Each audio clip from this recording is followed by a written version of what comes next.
안녕하세요. 오늘의 뉴스를 주제별로 요약해 드리겠습니다. 첫 번째 주제는 미국 연방준비제도의 금리 인하입니다. 연방준비제도는 경제 둔화를 방지하기 위해 기준금리를 0.5%포인트 인하했습니다. 이는 4년 만에 처음 있는 일로 현재 금리는 4.75%에서 5% 사이입니다. 그러나 시장은 이 인하가 경제에 미칠 영향에 대해 회의적인 시각을 보이고 있습니다. 두 번째 주제는 보잉의 노동 문제입니다. 보잉은 노조 파업으로 인해 수천 명의 직원을 일시적으로 휴직시키고 경영진의 급여를 삭감하기로 결정했습니다. 이번 파업은 16년 만에 처음 발생한 것으로 노조는 임금 인상과 연금 프로그램 복원을 요구하고 있습니다. 세 번째 주제는 알래스카 항공의 하와이안 항공 인수입니다. 알래스카 항공은 하와이안 항공을 10억 달러에 인수했으며 하와이안 항공은 별도의 브랜드로 운영될 예정입니다. 이 인수는 알래스카 항공의 시장 점유율을 높이는 데 기여할 것으로 기대됩니다. 네 번째 주제는 인스타그램의 청소년 보호 조치입니다. 인스타그램은 틴 어카운트를 도입하여 청소년 사용자의 개인 정보 보호를 강화하고 부모의 감독을 가능하게 했습니다. 그러나 전문가들은 이러한 조치가 효과적일지에 대해 의견이 분분합니다. 다섯 번째 주제는 미국의 실업수당 신청 건수 감소입니다. 최근 실업수당 신청 건수가 4개월 만에 최저 수준으로 떨어졌으며 이는 노동시장의 개선을 나타내는 지표로 해석되고 있습니다. 여섯 번째 주제는 AMD와 엔비디아의 접근 방식 차이입니다. AMD의 CEO는 다양한 컴퓨팅 아키텍처의 필요성을 강조하며 AI 시장의 성장 가능성을 언급했습니다. T모빌은 아이폰 16의 판매가 증가하고 있다고 보고했습니다. 일곱 번째 주제는 알리바바의 AI 모델 출시입니다.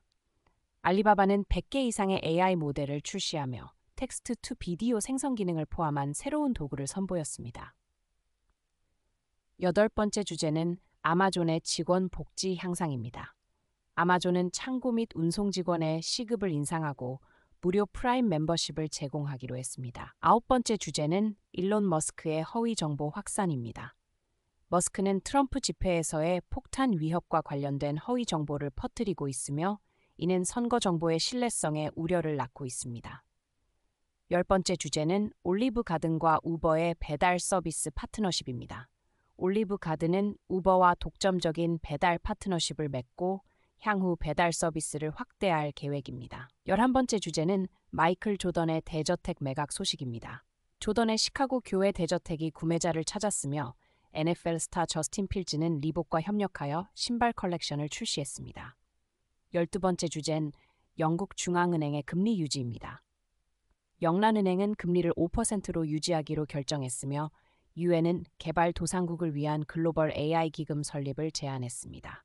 13번째 주제는 마이크로소프트와 블랙록의 AI 데이터 센터 자금 조달 계획입니다. 이들은 최대 1,000억 달러를 모으기 위해 협력하고 있습니다. 14번째 주제는 JP 모건의 근무 문화 개선 노력입니다. JP 모건은 젊은 직원들의 과로 문제를 해결하기 위해 새로운 역할을 만들었습니다. 15번째 주제는 일론 머스크의 뉴라링크가 FDA의 브레이크스루 디바이스 지위를 받은 소식입니다. 이 임플란트는 시각장애인에게 시력을 회복할 수 있도록 돕는 기술입니다. 16번째 주제는 스냅챗의 광고 혁신입니다. 스냅챗은 AI 기반의 My Selfie 광고 기능을 도입했습니다. 17번째 주제는 심 디디콤스의 구금 소식입니다. 그는 성매매 혐의로 기소되어 구금 상태를 유지하고 있습니다. 18번째 주제는 코넬 대학 교수의 반이스라엘 시위 참여입니다. 이 교수의 행동은 논란을 일으켰습니다. 19번째 주제는 타이슨 푸드의 기후 스마트 쇠고기 라벨링에 대한 소송입니다. 환경단체는 소비자들을 오도하고 있다고 주장하고 있습니다. 20번째 주제는 일론 머스크의 X가 브라질에서 서비스 재개 소식입니다. 기술적 변경을 통해 차단이 해제되었습니다. 21번째 주제는 다니엘 루베츠키가 샤크탱크에 합류한 소식입니다. 그는 마크 큐반의 자리를 대신하게 됩니다. 22번째 주제는 아마존의 모션 픽처 어소시에이션 가입 소식입니다. 이는 아마존의 스트리밍 및 영화 사업에 대한 야망을 반영합니다. 23번째 주제는 중앙은행의 금리 조정입니다. 브라질 중앙은행은 금리를 인상했으며 홍콩은 금리를 인하했습니다. 24번째 주제는 텔레비사 유니비전의 CEO 교체 계획입니다. 현재 CEO는 성과 부진으로 교체될 예정입니다. 25번째 주제는 웨이모와 현대자동차의 협상입니다. 자율주행 차량 제조를 위한 논의가 진행 중입니다.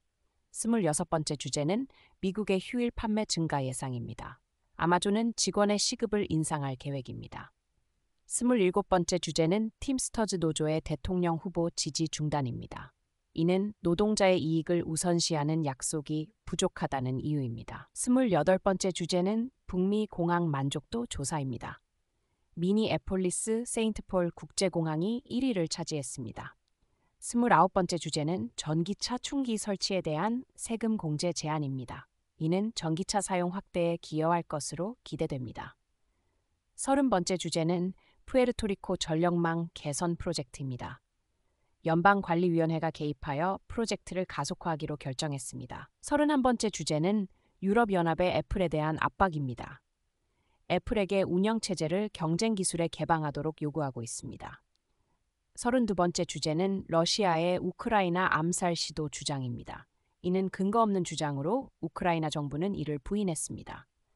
33번째 주제는 미국과 동맹국의 중국 기술 스파이 작전 해체입니다. 플렉스 타이푼이라는 네트워크가 통제되었습니다. 34번째 주제는 페이지의 부활과 공급망 위협입니다. 이는 현대 사회에서의 기술적 변화와 관련이 있습니다. 이상으로 오늘의 뉴스를 마치겠습니다. 감사합니다.